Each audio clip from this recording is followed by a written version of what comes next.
지금 카자흐스탄이 텅 비어가고 있습니다. 모두 한국으로 가겠다고 난리입니다. 카자흐스탄 정부가 비상사태를 선포했습니다. 수만 명의 고려인 청년들이 짐을 싸서 한국으로 떠나고 있기 때문입니다. 이 거대한 이동의 시작점에는 단 한 명의 소녀가 있었습니다. 국적도 없이 남의 집 밭을 갈던 그녀가 어떻게 두 나라를 뒤흔드는 거물이 되었을까요? 저는 혼자가 아닙니다. 제 뒤에는 100년을 기다린 수만 명의 형제들이 있습니다. 전 세계를 놀라게 한 고려인 대이동의 시작, 그 가슴 벅찬 이야기가 지금 펼쳐집니다. 여러분의 한국 최고 댓글 한 줄이 이 영상을 더 많은 외국인에게 보여주는 큰 힘이 됩니다. 감사합니다. 카자흐스탄의 겨울은 잔인했습니다. 영하 30도까지 떨어지는 혹한의 추위보다 더 무서운 것은 뼛속까지 파고드는 가난과 배고픔이었습니다. 알마티 외곽 지도에도 나오지 않는 빈민촌의 낡은 판잣집. 그곳이 22살 제 인생의 전부였습니다. 제 이름은 하나입니다. 하지만 이 이름은 공식적인 문서 어디에도 존재하지 않습니다. 저는 국적이 없습니다. 카자흐스탄 사람도 아니고 러시아 사람도 아니고 그렇다고 한국 사람도 아니었습니다. 소련이 붕괴되면서 발생한 행정적인 착오로 우리 가족은 어느 나라에도 속하지 못한 유령이 되어버렸습니다. 할머니는 늘 말씀하셨습니다. 하나야, 우리는 바람에 날리는 민들레 홀씨 같은 신세란다. 땅에 뿌리를 내리고 싶어도 바람이 허락하지 않으면 떠돌아야 해. 할머니는 90평생을 그렇게 떠도셨습니다.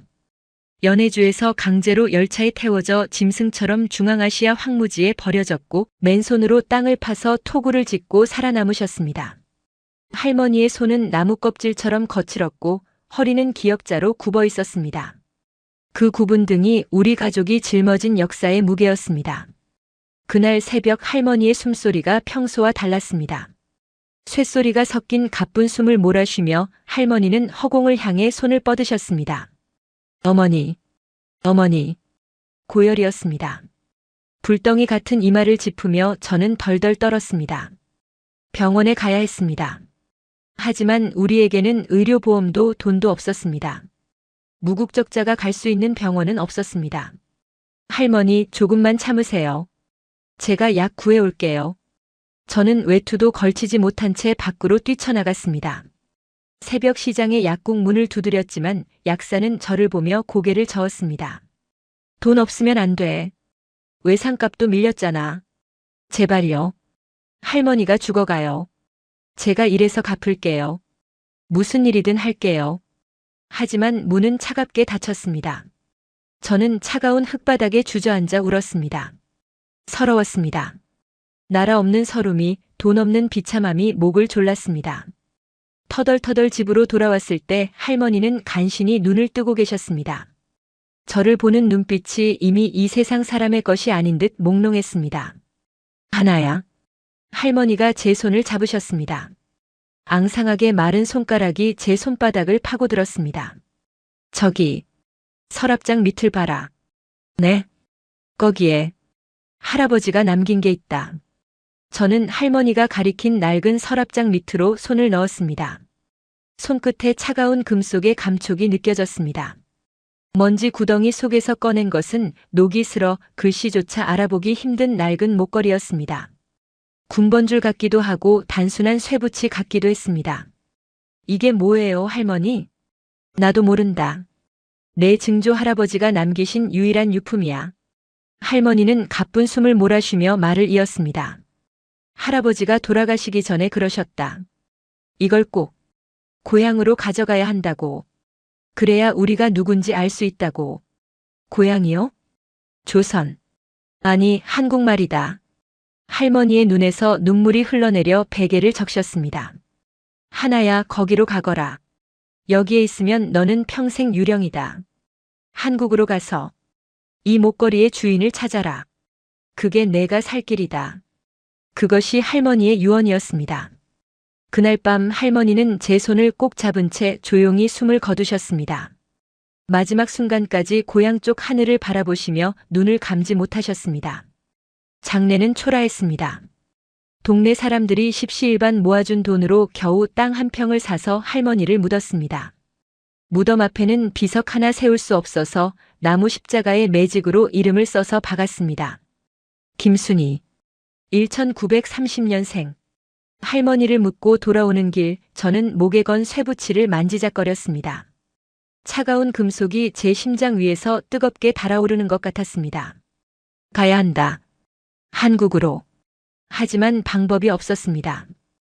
여권도 없는 무국적자가 어떻게 국경을 넘는단 말입니까?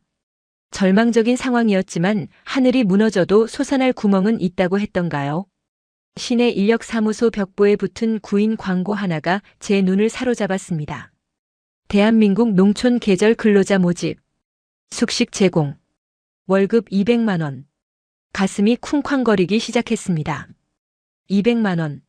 몽골 돈으로 환산하면 1년을 꼬박 일해야 벌 수 있는 거금이었습니다.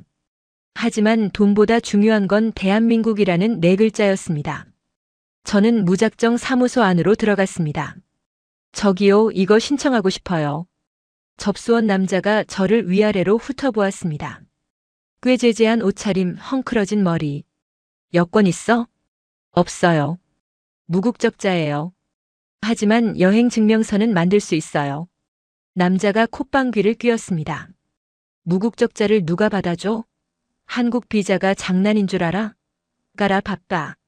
제발요. 저 힘세고요. 농사일 잘해요. 한국말도 할 줄 알아요. 저는 더듬거리며 한국어로 말했습니다. 안녕하세요. 저는 하나입니다. 일 잘합니다. 남자의 눈이 커졌습니다.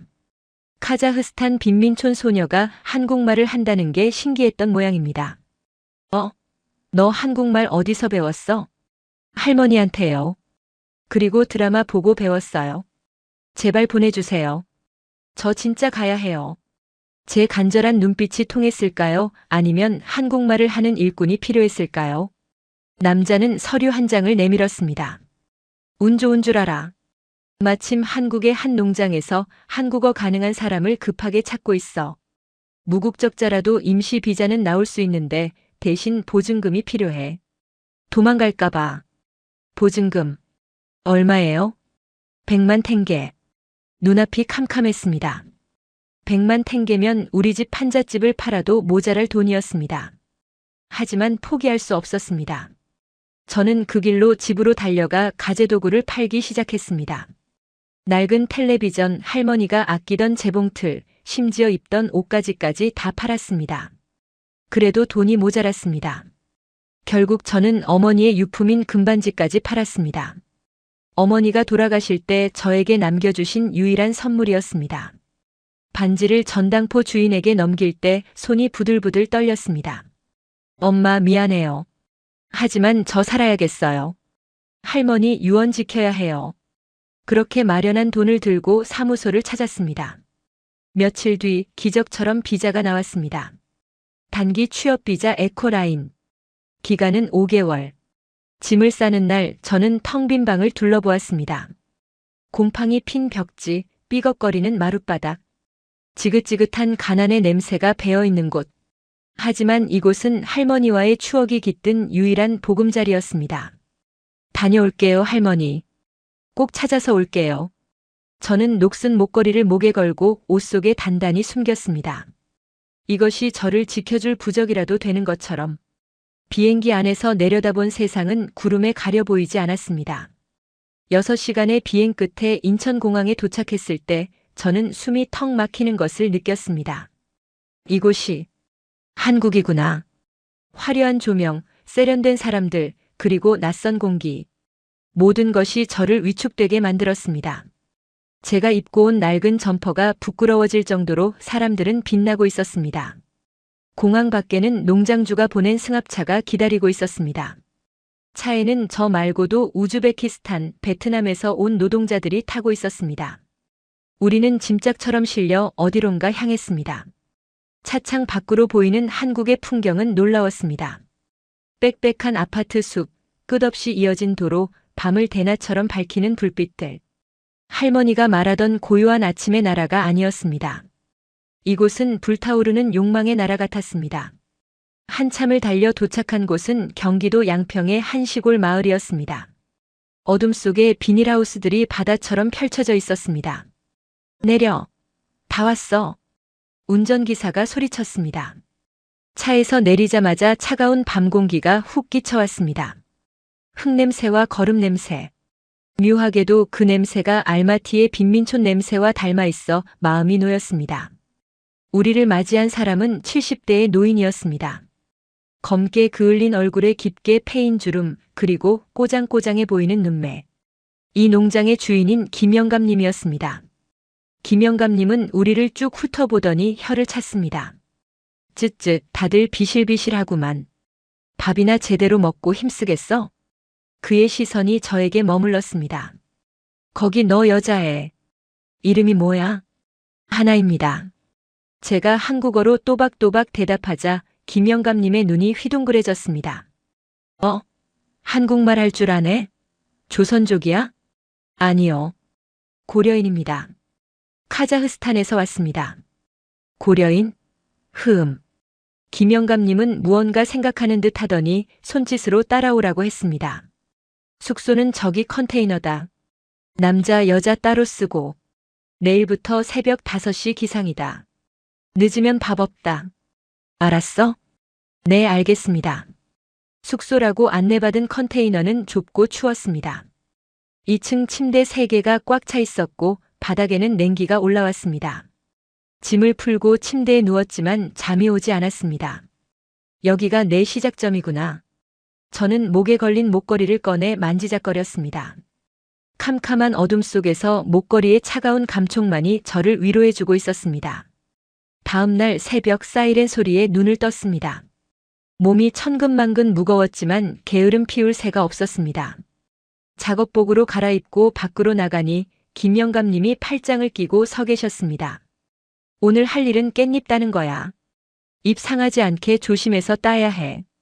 한 장이라도 찢어 먹으면 일당에서 깐다. 일은 생각보다 훨씬 힘들었습니다. 허리를 굽히고 쪼그리고 앉아 깻잎을 따는 단순 반복 작업이었지만 1시간만 지나도 허리가 끊어질 듯 아팠습니다. 비닐하우스 안은 찜통처럼 더워서 땀이 비 오듯 쏟아졌습니다. 아이고 허리야. 옆에서 일하던 베트남 언니가 신음소리를 냈습니다. 하지만 저는 소리도 낼 수 없었습니다. 꾀부린다고 쫓겨날까봐 입을 꾹 다물고 손만 놀렸습니다. 점심시간 식당에 모여 밥을 먹는데 김영감님이 제 맞은편에 앉으셨습니다. 너 한국말 어디서 배웠냐? 할머니한테요. 할머니가 한국말 잊어버리면 안 된다고 가르쳐 주셨어요. 기특하네. 근데 왜 온 거야? 곱게 생겨가지고 이런 험한 일 하러 오기 쉽지 않았을 텐데. 돈 벌러 왔습니다. 그리고 찾을 게 있어서요. 찾을 거? 그게 뭔데? 저는 잠시 망설이다가 목에 걸고 있던 목걸이를 꺼내 보여드렸습니다. 이거요. 할머니 유품인데 이게 뭔지 알아오라고 하셨어요. 김영감님이 숟가락을 멈추고 목걸이를 쳐다보았습니다. 녹이 슬어 거무튀튀한 금속 조각. 그는 별 관심 없다는 듯 다시 밥을 떠 넣으려다가 문득 멈칫했습니다. 잠깐 그거 이리 줘봐. 저는 목걸이를 풀어서 건네드렸습니다. 김영감님은 돋보기를 꺼내 쓰고 목걸이를 자세히 들여다보셨습니다. 그리고 손가락으로 표면에 새겨진 글씨를 문질러 보셨습니다. 이거. 김영감님의 표정이 심상치 않게 변했습니다. 장난스럽던 눈빛이 사라지고 진지하고 무거운 빛이 서렸습니다. 정. 태. 산. 네. 글씨가 보여요? 1919. 대한. 독립. 김영감님의 손이 미세하게 떨리고 있었습니다. 그는 고개를 들어 저를 뚫어지게 쳐다보았습니다. 너 이거 어디서 났다고 했지? 할머니가요. 증조할아버지 유품이라고. 증조할아버지 성함이 정태산이냐? 몰라요. 할머니도 어릴 때 헤어져서 얼굴도 기억 안 난다고 하셨어요. 그냥 만주에 계셨다는 것만. 만주. 김영감님은 목걸이를 꽉 쥐었습니다. 마치 뜨거운 불덩이를 쥔 것처럼. 따라와라. 네.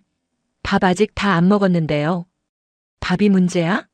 당장 따라와. 김영감님은 저를 데리고 자신의 방으로 갔습니다. 방 한 구석에는 낡은 책장이 있었고 거기에는 빛바랜 역사책들이 꽂혀 있었습니다. 그는 책 한 권을 꺼내 먼지를 털고 펼쳤습니다. 독립운동사 인명사전이라는 두꺼운 책이었습니다. 그는 침을 묻혀가며 책장을 넘겼습니다. 정씨, 정태산, 정태산. 방 안에는 책장 넘기는 소리와 김영감님의 거친 숨소리만 가득했습니다. 저도 숨을 죽이고 지켜보았습니다. 도대체 저 목걸이가 뭐길래 저러시는 걸까? 찾았다. 김영감님이 소리쳤습니다. 여기 봐라. 정태산. 저는 떨리는 마음으로 책을 들여다보았습니다. 흑백 사진 한 장과 함께 짧은 설명이 적혀 있었습니다. 사진 속의 남자는 깡마른 체구의 결의에 찬 눈빛을 하고 있었습니다. 정태산 1895만 1920. 평안북도 출생. 1919년 3일 운동 직후 만주로 망명. 대한독립군 소속으로 봉오동 전투 참전. 일개 중대 병력으로 일본군 대대 병력을 막아내고 전사. 시신 수습 불가. 이게 우리 증조 할아버지라고요? 확실해. 여기 봐라. 군번 1919-3일. 목걸이에 적힌 숫자랑 똑같잖아. 김영감님이 목걸이와 책을 번갈아 가리키며 흥분했습니다. 이건 그냥 쇠붙이가 아니야. 독립군 인식표다. 그것도 봉오동 전투의 영웅 정태산 장군의 인식표라고. 머릿속이 하얘졌습니다. 독립군? 영웅? 할머니가 말했던 그 비밀이 이거였단 말인가? 우리 가족이 100년 동안 떠돌았던 이유가 그 가난과 서름의 시작이 바로 이것이었단 말인가? 김영감님은 저를 와락 끌어안으셨습니다. 땀 냄새와 흙 냄새가 나는 그 투박한 품에서 저는 처음으로 한국의 온기를 느꼈습니다. 아이고, 이 귀한 분의 후손을 내가 부려먹고 있었네. 죄송합니다, 장군님. 제가 몰라 뵀습니다. 영감님의 눈에서 굵은 눈물이 떨어졌습니다. 하나야, 너는 그냥 외국인 노동자가 아니야. 너는 이 나라의 주인이다. 그 한마디에 참고 참았던 제 눈물도 터져나왔습니다. 카자흐스탄에서 조센징이라고 놀림받고 무국적자라고 무시당했던 세월이 주마등처럼 스쳐 지나갔습니다. 나는 유령이 아니었어. 나는 뿌리가 있는 사람이었어. 그것도 아주 깊고 튼튼한 뿌리가. 하지만 감동도 잠시 현실적인 문제가 떠올랐습니다. 영감님, 하지만 증거가 없잖아요. 이 목걸이 하나만으로는. 그래서 확인해야지. 김영감님이 눈물을 닦으며 단호하게 말했습니다. 내일 당장 서울 가자. 국가보훈처에 가서 유전자 검사 신청해. 봉오동 전투 유해 발굴 사업단이 보관하고 있는 DNA 데이터가 있을 거야. 맞춰보면 알겠지. 정말 찾을 수 있을까요? 찾아야지. 아니, 그분들이 너를 부른 거야. 100년 동안 흙 속에 묻혀서 후손이 찾아오기를 기다리고 계셨던 거라고. 그날 밤 저는 목걸이를 다시 목에 걸고 잠자리에 들었습니다. 차갑기만 했던 금속이 이제는 뜨겁게 박동하는 심장처럼 느껴졌습니다. 증조 할아버지, 저 왔어요. 하나가 왔어요. 조금만 기다리세요. 제가 꼭 찾아드릴게요. 다음 날 김영감님의 낡은 트럭을 타고 서울로 향했습니다. 차창 밖으로 스쳐 지나가는 한국의 풍경이 어제와는 다르게 보였습니다. 저 산, 저 들판, 저 하늘. 우리 할아버지가 목숨 바쳐 지키려고 했던 그 땅이라는 생각에 가슴이 벅차올랐습니다. 국가보훈처 앞에는 태극기가 펄럭이고 있었습니다. 그 태극기를 보는 순간 저는 다리에 힘이 풀려 주저앉을 뻔했습니다. 할머니, 보고 계세요? 우리가 드디어 집에 왔어요. 하지만 이것은 시작에 불과했습니다. 보훈처의 문을 열고 들어가는 순간 제 인생을 송두리째 바꿔놓을 거대한 운명의 소용돌이가 기다리고 있었습니다. 유전자 검사 결과가 나오는데 걸리는 시간 일주일. 그 일주일이 제 인생에서 가장 길고도 고통스러운 시간이 될 줄은 꿈에도 몰랐습니다. 과연 저는 100년의 침묵을 깨고 잃어버린 제 이름을 되찾을 수 있을까요? 서울에서 양평으로 돌아오는 버스 안, 저는 창밖을 보며 제 손을 내려다보았습니다. 손톱 밑에는 시커먼 흙대가 끼어 있었고 손마디는 거친 노동으로 부어 있었습니다. 이 손이 장군의 핏줄이라고. 헛웃음이 나왔습니다. 불과 몇 시간 전 보훈처 직원이 저에게 했던 말이 가시처럼 목구멍을 찔러댔기 때문입니다. 아가씨, 솔직히 말씀드릴게요. 직원은 서류를 접으며 건조한 말투로 말했습니다. 최근에 고려인 동포법이 바뀌면서 독립유공자 후손이라고 주장하는 분들이 하루에도 수십 명씩 찾아옵니다. 개 중에는 진짜도 있지만 가짜가 훨씬 많아요. 족보를 위조하거나 어디서 주워온 훈장을 들고 오는 사기꾼들도 태반입니다. 그의 눈빛은 명백한 의심을 담고 있었습니다. 군번줄이요? 그거 벼룩시장 가면 몇만 원이면 구합니다. 유전자 검사는 해드리겠지만 너무 기대하지 마세요. 상처만 받으실 테니까. 그는 저를 잃어버린 영웅을 찾아온 후손으로 보는 게 아니라 한국 국적이 탐나서 사기를 치러 온 가난한 외노자로 보고 있었습니다. 그 멸시 어린 시선이 제 가슴을 난도질했습니다. 농장으로 돌아오자마자 현실이 저를 덮쳤습니다. 김영감님은 저를 믿어주셨지만 농장의 실질적인 관리자인 영감님의 아들은 달랐습니다. 아버지, 노망나셨어요? 관리실에서 고함이 터져나왔습니다. 저게 독립군 후손이라고요? 저 꼬질꼬질한 애가요? 딱 봐도 거짓말이잖아요. 요즘 외국인 애들 한국 비자 받으려고 별의별 쇼를 다 한다던데 아버지까지 속으시면 어떡해요? 야, 이놈아. 내가 내 눈으로 확인했다. 그 인식표는 진짜야. 아이고, 아버지. 그게 진짜면 제가 왜 여기서 깻잎을 따고 있겠어요? 벌써 나라에서 집 주고 돈 주고 모셔갔지. 제발 정신 좀 차리세요. 제 검사 결과 나오면 가짜라고 판명 날 거고 그때 가면 짐 싸서 도망갈 거예요. 보증금이라도 챙겨놔야 한다고요. 문 밖에서 그 소리를 듣고 있던 저는 주먹을 꽉 쥐었습니다. 손톱이 살을 파고들었지만 아픔조차 느껴지지 않았습니다. 가짜, 사기꾼, 도망자. 그것이 대한민국이 저를 부르는 이름이었습니다. 70년 전 제 증조 할아버지는 이 나라를 위해 목숨을 바쳤는데 그 손녀는 이 나라에서 잠재적 범죄자 취급을 받고 있었습니다. 그날부터 농장의 공기는 달라졌습니다. 다른 외국인 노동자들조차 저를 피했습니다. 하나, 너 진짜 독립군 후손이야? 에이, 설마.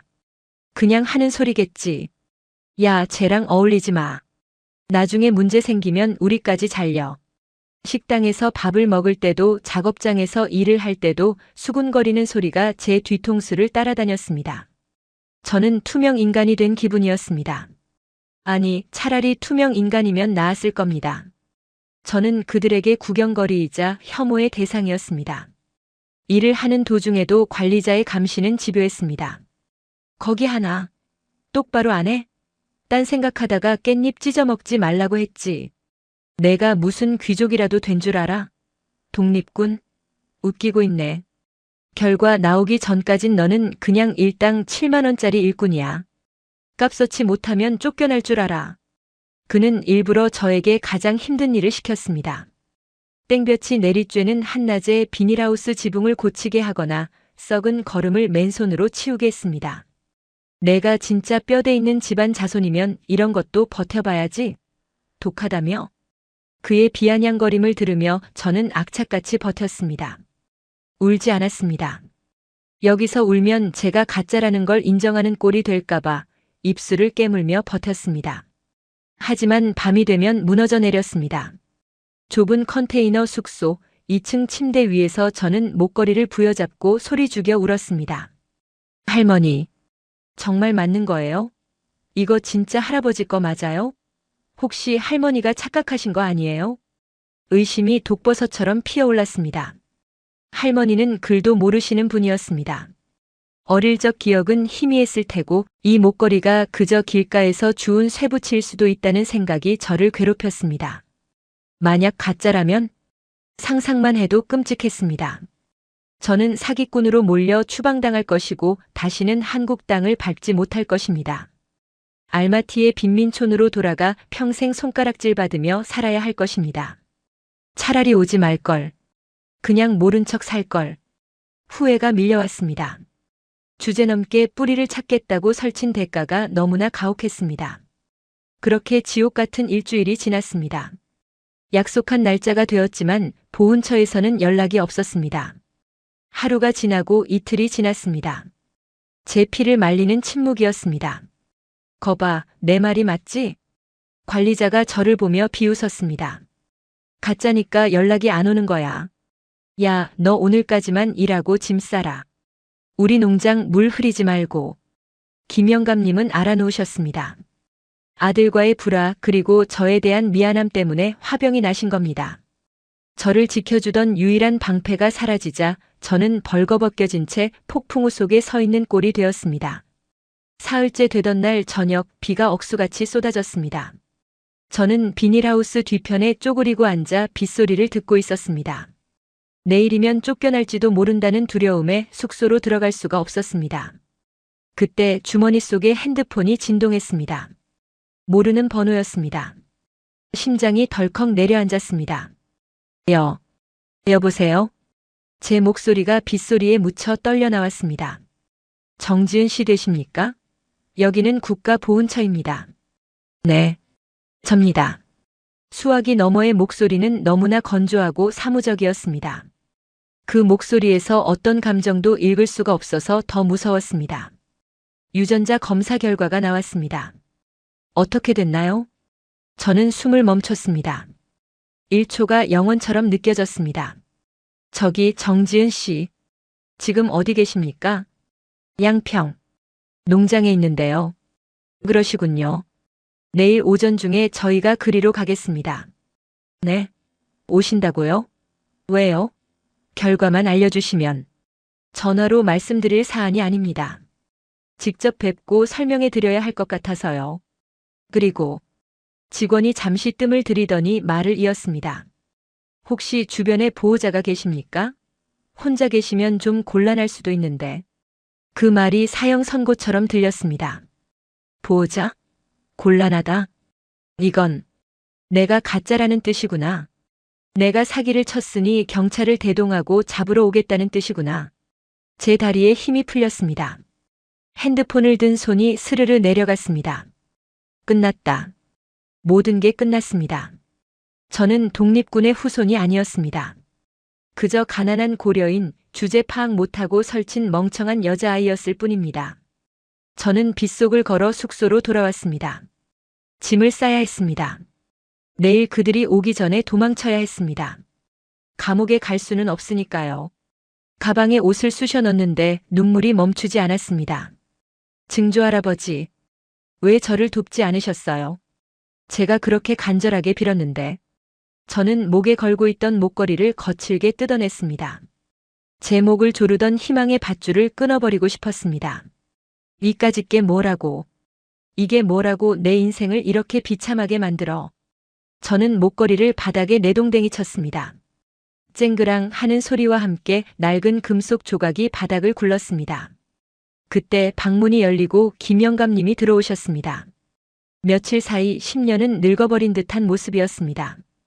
그는 바닥에 떨어진 목걸이를 보더니 힘겹게 허리를 굽혀 주워들었습니다. 하나야. 영감님의 목소리가 떨렸습니다. 왜 이러냐? 이걸 버리면 어떡해? 가짜래요. 다 가짜래요. 제가 소리를 질렀습니다. 보훈처에서 내일 잡으러 온대요. 저보고 보호자 있냐고 물어봤어요. 저 감옥 가기 싫어요. 집에 갈래요. 김영감님은 저를 와락 끌어안으셨습니다. 아니야. 그럴 리 없어. 내가 봤다. 내 눈으로 똑똑히 봤어. 그 눈빛, 그 기계. 너는 정 장군님 핏줄이 맞아. 아니라고요. 울지 마라. 울지 마. 영감님은 제 등을 토닥여 주셨습니다. 설령 가짜라고 해도 너는 내 손녀다. 내가 지켜줄게. 누가 너를 잡아가려고 하면 내가 눕겠다. 내 시체를 밟고 가라고 할게. 영감님의 품에서 저는 밤새도록 울었습니다. 억울해서 울었고 서러워서 울었고 그리고 이 투박한 한국 노인의 정이 너무 고마워서 울었습니다. 다음 날 아침 비는 그쳤지만 하늘은 여전히 흐렸습니다. 농장 앞마당에는 긴장감이 감돌았습니다. 관리자는 팔짱을 끼고 득의양양한 표정으로 서 있었고 다른 노동자들은 겁에 질려 웅성거리고 있었습니다. 저기 온다. 누군가 소리쳤습니다. 검은색 세단 3대가 흙먼지를 일으키며 농장으로 들어왔습니다. 관용 차량이었습니다. 차가 멈추고 양복을 입은 사람들이 내렸습니다. 1명, 2명, 5명이나 되었습니다. 맨 앞장선 사람은 보훈처에서 봤던 그 직원이었습니다. 그리고 그 뒤에는 경찰이 아니라 나이 지긋한 노신사가 서 있었습니다. 저는 김영감님 뒤로 숨었습니다. 무서웠습니다. 정지은 씨 계십니까? 직원이 큰 소리로 불렀습니다. 김영감님이 제 손을 꽉 잡고 앞으로 나서셨습니다. 여기 있소. 내 손녀딸 건드리지 마시오. 얘가 뭘 잘못했다고 떼거지로 몰려와. 가짜면 그냥 돌려보내면 되지 어린애한테 해코지 하려고. 김영감님이 고함을 치자 직원이 당황한 표정을 지었습니다. 해코지라니요? 오해가 있으신 것 같습니다. 오해는 무슨? 보호자 찾고 그랬다며. 경찰 부른 거 아니야? 직원은 곤란한 듯 머리를 극적이다가 뒤에 서 있던 노신사에게 길을 터주었습니다. 노신사는 지팡이를 짚고 천천히 제 앞으로 걸어왔습니다. 은퇴 안경 너머로 보이는 눈빛이 묘하게 떨리고 있었습니다. 학생이 지은 양인가? 네. 노신사는 한참 동안 제 얼굴을 뜯어보았습니다. 그러더니 품에서 낡은 사진 한 장을 꺼냈습니다. 빛바랜 흑백 사진 속에는 군복을 입은 젊은 남자와 앳된 여자가 나란히 서 있었습니다. 이 여자분, 본 적 있나? 저는 사진을 들여다보았습니다. 그리고 숨을 멈췄습니다. 할머니? 젊은 시절의 할머니였습니다. 제가 앨범에서 수없이 봤던 그 얼굴이었습니다. 할머니. 맞아요. 우리 할머니예요. 노신사의 눈에서 주르륵 눈물이 흘러내렸습니다. 그는 지팡이를 놓고 떨리는 두 손으로 제 어깨를 잡았습니다. 찾았다. 드디어 찾았어. 네. 나는 정상윤 지사의 손자 정민석이라고 한다. 내가 내 사촌 동생의 손녀구나. 저는 멍하니 그를 바라보았습니다. 사촌 동생의 손녀? 그럼 이분이 제 친척이라고요? 직원이 다가와 설명했습니다. 정지은 씨 축하드립니다. 유전자 검사 결과 99.99% 일치했습니다. 정지은 씨는 독립유공자 정상윤 지사의 직계 증손녀가 확실합니다. 그리고 이분은 정 지사님의 동생분이신 정두윤 지사의 손자분이십니다. 두 분은 육촌지간이십니다. 뭐라고요? 김영감님이 소리를 질렀습니다. 그럼 진짜야? 진짜 독립군 후손이야? 네, 맞습니다. 너무 늦게 찾아서 죄송합니다. 족보가 유실되어 확인하는 데 시간이 걸렸습니다. 전화로 말씀드리기엔 너무 큰 사안이라 예우를 갖추려고 직접 찾아온 겁니다. 보호자를 찾은 건 너무 놀라실까봐 가족분이 계시면 좋겠어서. 오해가 풀리자 다리에 힘이 풀렸습니다. 저는 그 자리에 주저앉았습니다. 진짜였어. 할머니의 말이 맞았습니다. 저는 유령이 아니었습니다. 저는 뿌리가 있는 사람이었습니다. 그것도 대한민국의 독립을 위해 싸운 자랑스러운 영웅의 핏줄이었습니다. 정민석 할아버지는 저를 일으켜 세워 와락 껴안으셨습니다. 미안하다. 너무 늦게 찾아서 미안하다. 그 먼 타국에서 얼마나 고생이 많았니? 이제 괜찮다. 이제 집에 가자. 집이요? 그래. 내가 있어야 할 곳은 여기가 아니다. 대한민국이 너를 기다리고 있다. 그 순간 뒤에서 지켜보던 관리자의 얼굴이 사색이 되었습니다. 그는 쥐구멍이라도 찾고 싶은 표정으로 슬금슬금 뒷걸음질 쳤습니다. 김영감님은 통쾌하다는 듯 껄껄 웃으셨습니다. 봤냐? 이놈아, 내가 뭘 했어? 진짜라고 했지. 당장 가서 사과해. 무릎 꿇고 빌란 말이야. 관리자는 제 앞으로 와서 고개를 푹 숙였습니다. 죄송합니다. 제가 눈이 삐어서 죽을 죄를 졌습니다. 저는 그를 쳐다보지 않았습니다. 그를 미워할 시간조차 아까웠습니다. 제 눈에는 오직 70년 만에 만난 핏줄, 정민석 할아버지의 따뜻한 눈빛만이 들어왔습니다. 보훈처 직원이 제 앞에 정중하게 허리를 숙였습니다. 정지은님, 아니 정지은 지사님. 대한민국 정부를 대표하여 정식으로 예를 표합니다. 조국을 찾아주셔서 감사합니다. 이제부터 귀하의 신분과 안전은 국가가 책임지겠습니다. 모시러 왔습니다. 그 말이 세상에서 가장 아름다운 노래처럼 들렸습니다. 저는 김영감님을 돌아보았습니다. 영감님은 눈물을 훔치며 손을 흔드셨습니다. 가라. 가서 내 자리 찾아. 여기는 너무 좁다. 영감님, 감사합니다. 저 믿어주셔서, 저 지켜주셔서 감사합니다. 저는 김영감님에게 큰 절을 올렸습니다. 한국 땅에서 처음으로 만난 나의 할아버지. 피 한 방울 섞이지 않았지만 누구보다 뜨거운 정을 나눠주신 분. 차에 오르기 전 저는 하늘을 올려다보았습니다. 비 온 뒤 갠 하늘은 눈이 시리도록 파랬습니다. 할머니 들리세요? 제가 찾았어요. 제가 증명했어요. 목에 걸린 목걸이가 햇살을 받아 반짝였습니다. 녹슨 쇠붙이가 아니라 찬란한 훈장이 되어 빛나고 있었습니다. 차는 서울을 향해 달렸습니다. 하지만 이번에는 짐짝처럼 실려가는 게 아니었습니다. 잃어버린 100년의 시간을 건너 당당한 주인이 되어 돌아가는 길이었습니다. 하지만 저는 몰랐습니다. 이것은 단지 저 한 사람의 행복으로 끝날 일이 아니라는 것을. 제 귀환이 중앙아시아를 떠도는 수만 명의 고려인들에게 어떤 거대한 폭풍을 몰고 올지 그때는 미처 짐작조차 하지 못했습니다. 저는 이제 하나가 아니라 우리가 되어야 했습니다. 대한민국 임시정부 수립 기념일. 저는 청와대 영빈관의 화려한 샹들리에 아래 서 있었습니다.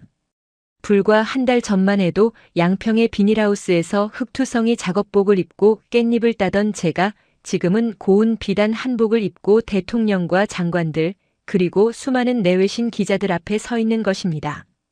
제 이름은 정하나. 100년 전 조국을 위해 만주 벌판에서 산화하신 독립군 정상윤 지사의 증손녀입니다. 단상에 오르는 제 다리는 후들거렸지만 가슴속에서는 뜨거운 무언가가 솟구쳐 올랐습니다. 그것은 단순히 신분 상승에 대한 기쁨이 아니었습니다. 이름도 없이 나라도 없이 100년을 떠돌았던 우리 가족의 한이 비로소 풀리는 순간이었기 때문입니다. 마이크 앞에 선 저는 떨리는 목소리로 입을 열었습니다. 제 증조 할아버지는 나라를 되찾기 위해 차가운 만주 땅에서 돌아가셨습니다. 시신조차 수습하지 못한 채 낡은 군번줄 하나만을 남기셨습니다. 그리고 100년이 지난 오늘 그 증손녀인 제가 잃어버린 조국을 되찾았습니다. 대한민국이 저를 그리고 우리 가족을 기억해 주셔서 감사합니다. 우레와 같은 박수가 터져 나왔습니다. 맨 앞줄에 앉아 계신 김영감님이 손수건으로 눈물을 훔치시는 모습이 보였습니다. 대통령님은 단상으로 올라와 제 손을 꼭 잡으셨습니다. 따뜻하고 단단한 손길이었습니다. 정하나 양. 아니, 대한민국의 딸 하나 양. 이제 당신은 혼자가 아닙니다. 5천만 국민이 당신의 가족입니다. 정부가 할 수 있는 모든 지원을 아끼지 않겠습니다. 무엇이든 말해보세요. 편안한 아파트를 원하십니까? 아니면 대학 진학을 원하십니까? 장내가 조용해졌습니다. 모두가 숨을 죽이고 제 대답을 기다렸습니다. 카자흐스탄 빈민촌에서 온 가난한 소녀가 당연히 물질적인 보상을 원할 것이라 생각했을 겁니다. 서울의 번듯한 아파트, 평생 걱정 없는 직장, 혹은 명문대 졸업장. 그동안의 고생을 보상받기에 충분한 것들이었습니다. 하지만 저는 고개를 저었습니다. 제 머릿속에는 오직 하나 카자흐스탄에 두고 온 가난한 이웃들의 얼굴뿐이었습니다. 대통령님, 저는 집도 돈도 필요 없습니다. 네. 그럼 무엇을 원하십니까? 저는 기술을 원합니다. 기술이요? 네. 저는 한국의 선진 농업 기술을 배우고 싶습니다. 장내가 술렁거렸습니다. 독립유공자 후손이 고작 농사 짓는 법을 배우겠다니 의외라는 반응이었습니다. 하지만 저는 확신에 차 있었습니다. 제 고향 카자흐스탄에는 저처럼 가난하게 사는 고려인들이 수만 명입니다.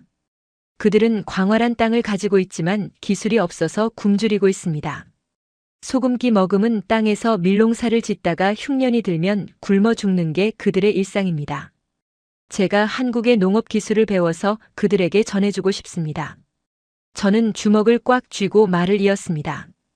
증조 할아버지가 총을 들고 나라를 구하셨다면 저는 쌀을 들고 제 형제들을 구하고 싶습니다. 밥 굽는 서러움이 얼마나 끔찍한지 저는 뼈저리게 알고 있으니까요. 대통령님의 눈시울이 붉어졌습니다. 그는 제 어깨를 감싸 안으며 말씀하셨습니다. 훌륭합니다. 정말 훌륭합니다. 자신의 안위보다 동포를 먼저 생각하는 그 마음, 정 지사님이 살아계셨다면 얼마나 자랑스러워 하셨을까요? 정부가 돕겠습니다. 농촌진흥청과 협력해서 대한민국 최고의 농업 전문가들에게 교육받을 수 있도록 전폭적으로 지원하겠습니다. 그날 이후 제 인생은 또 한 번 격변했습니다. 저는 서울의 화려한 생활을 뒤로하고 전라북도 전주에 있는 국립농업과학원으로 거처를 옮겼습니다. 그곳은 농업의 미래를 연구하는 최첨단 기지였습니다. 드론으로 씨앗을 뿌리고 인공지능으로 병해충을 잡고 스마트팜으로 사계절 내내 작물을 키우는 곳이었습니다. 알마티 빈민촌에서 호미질이나 하던 저에게는 공상과학 영화에나 나올 법한 신세계였습니다. 하지만 배우는 과정은 결코 쉽지 않았습니다. 농사는 몸으로 하는 것이라 생각했던 저에게 한국의 농업은 고도의 과학이었습니다. 토양의 산성도를 분석하고 작물의 유전자를 계량하고 기후 데이터를 분석하는 일은 머리가 터질 듯 복잡했습니다. 하나야, 이건 한국이 개발한 통일벼야. 척박한 땅에서도 잘 자라지. 하지만 카자흐스탄의 토양은 염분이 많아서 그대로 심으면 다 죽어. 유전자 조작 없이 품종 개량으로 염분을 견디는 종자를 찾아야 해. 박사님들은 저를 혹독하게 가르치셨습니다. 저는 스펀지처럼 모든 지식을 빨아들였습니다. 낮에는 뜨거운 비닐하우스에서 땀을 흘리며 실험 작물을 돌봤고 밤에는 도서관에서 밤을 새우며 전문 서적을 파고들었습니다. 코피가 터지고 손이 부르터도 멈추지 않았습니다. 제 어깨에는 저 혼자만의 미래가 아니라 배고픔에 허덕이는 수만 명 고려인의 생존이 달려 있었으니까요. 1년이라는 시간이 훌쩍 지났습니다. 저는 이제 어엿한 농업 전문가가 되어 있었습니다. 트랙터를 능숙하게 몰고 드론을 조종하며 흙 냄새만 맡아도 땅의 상태를 알 수 있는 수준이 되었습니다. 하지만 저에게는 아직 해결하지 못한 숙제가 있었습니다. 바로 사람이었습니다. 기술은 배웠지만 혼자서는 아무것도 할 수 없습니다. 저와 뜻을 함께할 동료 카자흐스탄의 거친 땅을 옥토로 바꿀 개척자들이 필요했습니다. 하지만 한국말도 서툰 제가 어떻게 인재를 모을 수 있을까요? 그때 기적 같은 일이 일어났습니다. 제 이야기가 다큐멘터리로 방송된 후 전국 각지는 물론 해외에서도 편지가 쏟아진 것입니다. 저는 우즈베키스탄에서 온 고려인 3세입니다. 하나 씨의 방송을 보고 울었습니다. 할아버지의 나라에서 농사를 짓고 싶습니다. 저도 돕고 싶습니다. 러시아에서 유학 중인 대학생입니다. 할아버지의 유언을 지키는 하나 씨의 모습에 감동했습니다. 제 전공인 생명공학 지식을 보태고 싶습니다. 수백 통의 편지들. 그 중에서 유독 제 눈길을 끄는 편지가 하나 있었습니다. 발신지는 러시아 모스크다. 이름은 미하일 박. 안녕하십니까, 정하나 동지. 저는 러시아 과학 아카데미 소속 물리학자 미하일 박입니다. 당신이 농업으로 민족을 구하겠다고 했을 때 제 심장이 다시 뛰는 것을 느꼈습니다. 저는 비록 흙을 만져본 적은 없지만 기후 데이터를 분석하고 에너지를 효율화하는 기술을 가지고 있습니다. 당신의 밭에 제 과학을 심어도 되겠습니까? 러시아 과학 아카데미라면 세계 최고의 석학들이 모인 곳이었습니다. 그런 엘리트가 보장된 미래를 버리고 저 같은 농사꾼을 돕겠다니 믿기지 않았습니다. 저는 당장 그에게 답장을 보냈고 며칠 뒤 인천공항에서 그를 만났습니다. 미하일 씨는 껑충한 키에 뿔테 안경을 쓴 전형적인 학자 스타일이었습니다. 낡은 배낭 하나만 덜렁 메고 입국장에 들어선 그는 저를 보자마자 환하게 웃었습니다. 반갑습니다, 하나 씨. 조국 땅을 밟게 해주셔서 감사합니다. 미하일 씨 정말 괜찮으시겠어요? 러시아에서의 그 좋은 자리를 버리고 후회하지 않으시겠어요? 자리는 중요하지 않습니다. 중요한 건 뿔이죠. 그는 배낭을 고쳐 매며 진지한 표정으로 말했습니다. 제 할아버지는 연해주에서 강제 이주당할 때 짐칸에서 얼어 죽은 동생을 안고 우셨다고 했습니다. 평생 고향을 그리워하다 돌아가셨죠. 제가 과학자가 된 건 언젠가 조국에 도움이 되고 싶어서였습니다. 당신의 뉴스를 보고 깨달았습니다. 지금이 바로 그때라고요. 우리는 의기투합했습니다. 농업과 과학의 만남. 우리는 이 프로젝트의 이름을 민들레 프로젝트라고 지었습니다. 민들레 홀씨처럼 널리 퍼져서 척박한 땅 어디에서나 뿌리를 내리고 기어이 노란 꽃을 피우겠다는 의지를 담았습니다. 우리는 경기도 여주에 작은 시범 농장을 마련했습니다. 김영감님이 기꺼이 빌려주신 땅이었습니다. 여기서 맘껏 해봐라. 실패해도 좋다. 땅은 거짓말 안 한다. 김영감님의 응원 속에 우리는 실험을 시작했습니다. 목표는 카자흐스탄 맞춤형 벼 품종 개발. 건조하고 일교차가 크며 토양에 염분이 많은 중앙아시아 기후에서도 잘 자라는 슈퍼 종자를 만드는 것이었습니다. 쉽지 않았습니다. 아니, 불가능에 가까웠습니다. 한국의 벽씨는 카자흐스탄의 흙을 흉내낸 시험 토양을 견디지 못하고 말라 죽기 일쑤였습니다. 싹이 트는가 싶으면 시들고 자라는가 싶으면 열매를 맺지 못했습니다. 미하일 씨는 밤새 데이터를 분석하며 토양의 성분을 연구했고 저는 매일 논에 나가 물을 대고 벼를 살폈습니다. 의견 충돌도 많았습니다. 하나 씨, 흙의 산도가 너무 높아요. 화학 비료를 써서 중화시켜야 합니다.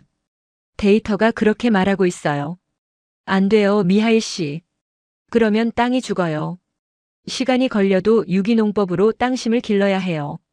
식물도 생명이에요. 데이터만으로는 설명이 안 돼요. 우리는 서로 소리를 지르며 싸우기도 했지만 결국 목표는 하나였습니다. 밥. 우리 형제들에게 먹일 따뜻한 밥 한 그릇. 그 간절함이 우리를 다시 하나로 묶었습니다. 실패하고 또 실패했습니다. 1년이 지나고 2년이 지났습니다. 주변 사람들은 미친 짓이라고 했습니다. 편하게 살 수 있는 길을 두고 왜 사서 고생이냐고 혀를 찼습니다. 하지만 우리는 멈추지 않았습니다. 그리고 마침내 세 번째 가을. 기적이 일어났습니다. 누렇게 말라 비틀어졌던 벼들이 기적처럼 푸른 잎을 틔우더니 황금빛 고개를 숙이기 시작한 것입니다. 하나 씨, 성공했어요. 미하일 씨가 논두렁을 달려오며 소리쳤습니다. 흙투성이가 된 안경 너머로 눈물이 흐르고 있었습니다. 데이터 분석 결과 이 품종은 물 사용량을 30%나 줄이고도 수확량은 기존보다 40%나 많습니다. 염분 저항성도 완벽해요. 이건 혁명이에요.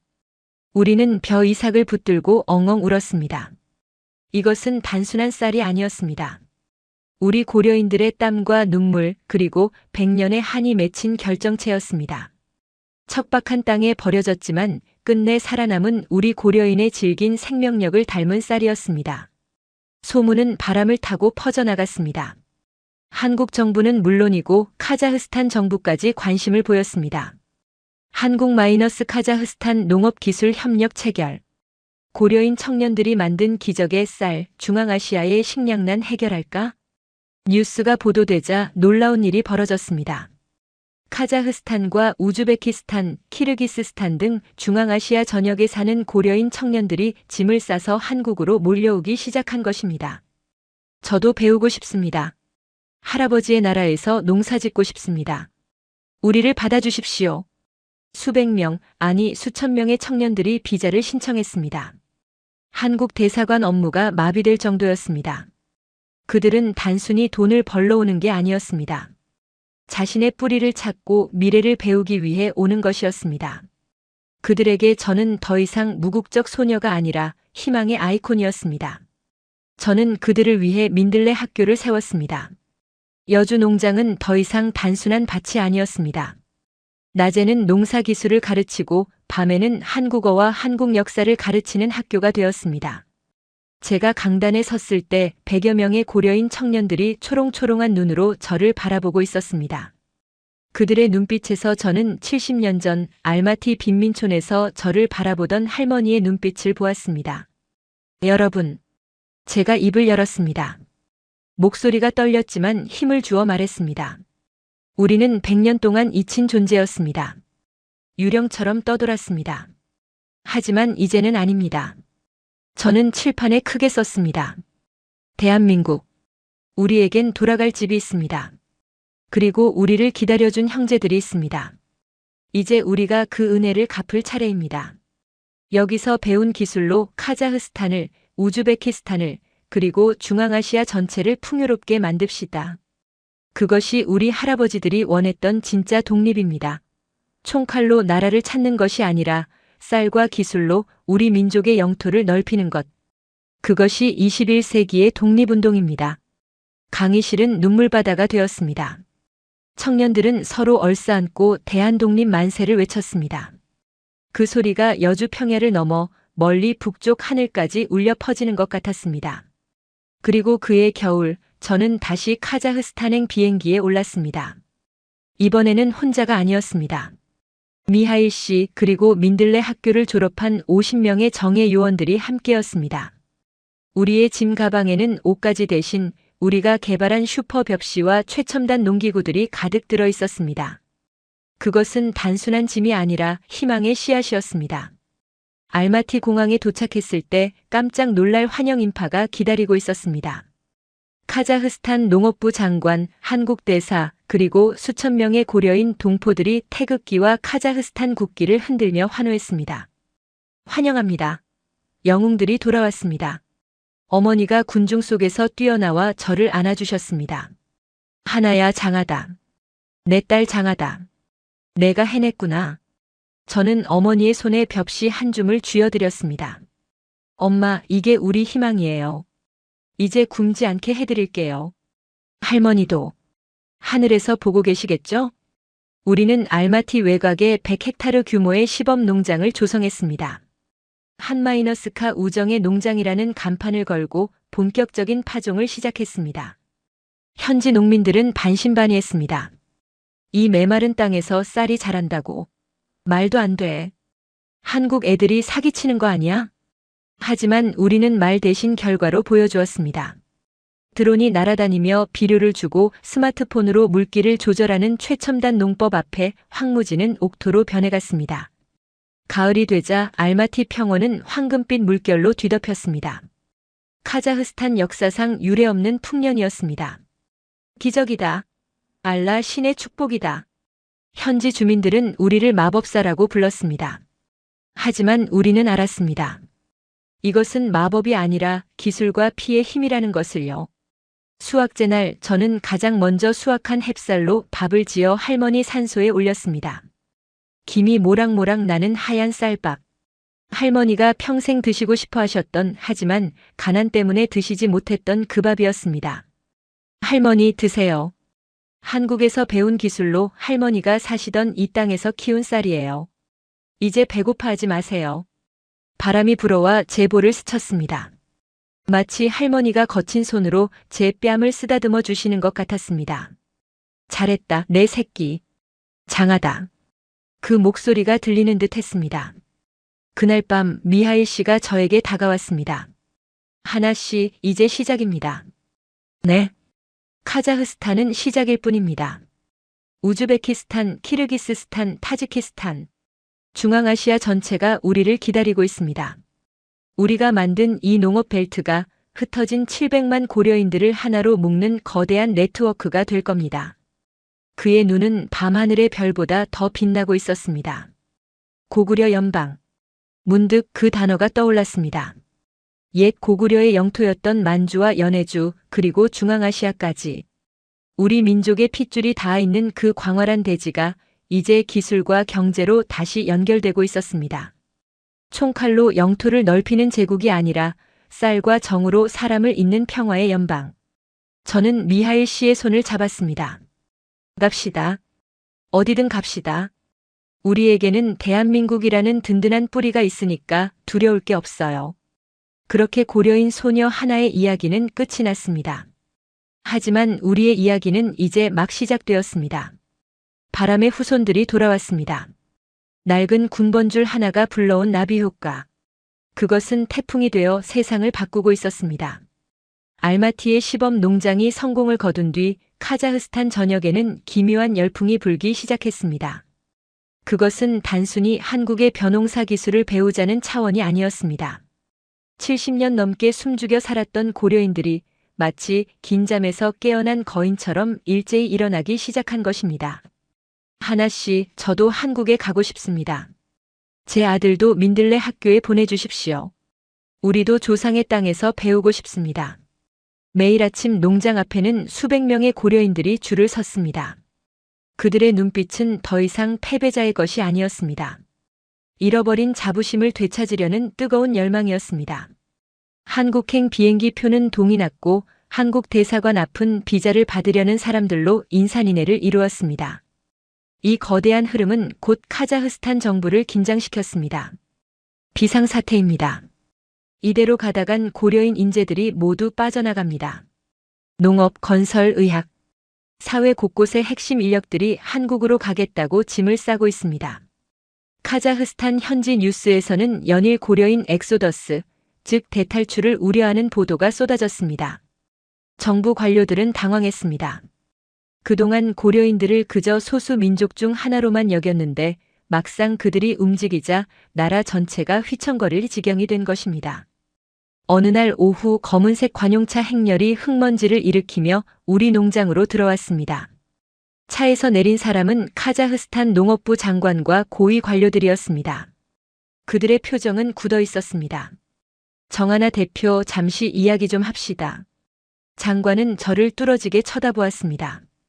1년 전만 해도 무국적자라고 문전박대했던 그들이 이제는 저를 대표라고 부르며 찾아온 것입니다. 당신이 만든 이 바람 때문에 나라가 시끄럽소. 젊은이들이 죄다 한국으로 가겠다고 난리니 우리더러 어쩌란 말이오.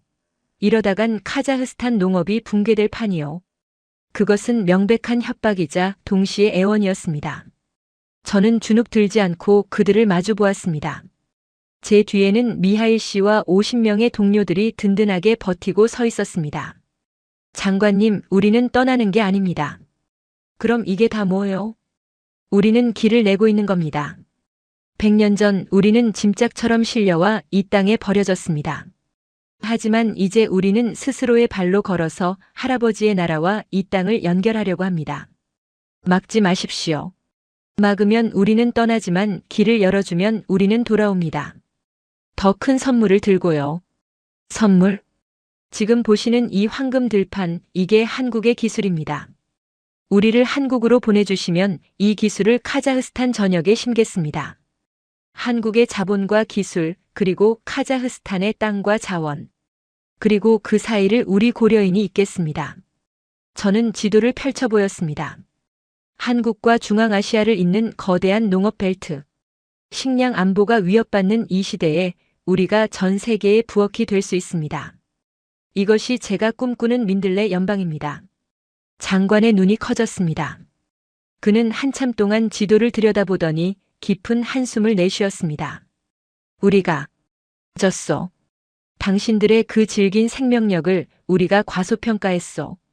그것은 굴복이었습니다. 무력이 아닌 비전과 실력에 대한 아름다운 굴복이었습니다. 며칠 뒤 대한민국과 카자흐스탄 양국 정부는 역사적인 협정을 체결했습니다. 이름하여 한마이너스카 농업기술 및 인적자원 교류 협약. 고려인들에게 자유로운 비자를 발급하고 양국이 공동으로 농업단지를 조성한다는 내용이었습니다. 이 소식이 전해지자 중앙아시아 전체가 들썩였습니다. 우즈베키스탄, 키르기스스탄에서도 러브콜이 쏟아졌습니다. 흩어졌던 700만 고려인들이 대한민국이라는 이름 아래 하나로 뭉치기 시작했습니다. 그리고 수학의 계절 10월. 알마티의 드넓은 평원에서는 건국 이래 최대 규모의 수학제가 열렸습니다. 끝이 보이지 않는 황금 들판 위로 태극기와 카자흐스탄 국기가 나란히 펄럭였습니다. 이날 행사에는 양국 대통령이 모두 참석했습니다. 그뿐만이 아니었습니다. 100년 전 독립군을 도왔던 현지인들의 후손, 강제 이주 당시 빵을 나눠주었던 카자흐스탄 노인들, 그리고 한국에서 기술을 배워 돌아온 고려인 청년들까지 수천 명의 사람들이 한자리에 모였습니다. 저는 단상에 올라 마이크를 잡았습니다. 1년 전 청와대에서 떨던 그 소녀는 이제 없었습니다. 존경하는 여러분, 제 목소리가 평원에 울려 퍼졌습니다. 100년 전 제 증조 할아버지는 나라를 잃고 이 낯선 땅을 떠도셨습니다. 배고픔과 추위, 그리고 그리움이 그분들의 유일한 재산이었습니다. 하지만 보십시오. 저는 황금빛으로 물든 들판을 가리켰습니다. 그분들이 흘린 피와 땀은 사라지지 않았습니다. 이 땅에 스며들어 거름이 되었고 오늘 이렇게 찬란한 황금 벼 이삭으로 다시 태어났습니다. 우리는 더 이상 버려진 이방인이 아닙니다. 우리는 2개의 조국을 가진 세상에서 가장 부유한 민족입니다. 우레와 같은 함성이 터져 나왔습니다. 곳곳에서 눈물을 흘리는 노인들이 보였습니다. 만세! 대한민국 만세! 고려인 만세! 그 함성은 단순한 기쁨의 표현이 아니었습니다. 지난 100년간 가슴속에 응어리졌던 한이 터져나오는 소리이자 비극의 역사가 희망의 역사 앞에 무릎을 꿇는 소리였습니다. 행사가 끝나고 저는 조용히 인파를 빠져나와 농장 한 구석에 마련된 작은 추모공원으로 향했습니다. 그곳에는 제가 한국에서 가져온 할머니의 유골함과 증조할아버지의 군번줄이 모셔져 있었습니다. 해 진녘의 노을이 비석을 붉게 물들이고 있었습니다. 저는 비석 앞에 갓 수확한 햅쌀로 지은 따뜻한 밥 한 그릇을 올렸습니다. 김이 모락모락 피어오르는 하얀 쌀밥. 할머니, 드세요. 증조 할아버지도 같이 드세요. 무릎을 꿇고 앉아 비석을 어루만지는데 인기척이 느껴졌습니다. 미하일 씨였습니다. 그는 제 옆에 나란히 무릎을 꿇고 앉았습니다. 하나 씨, 그거 아십니까? 네.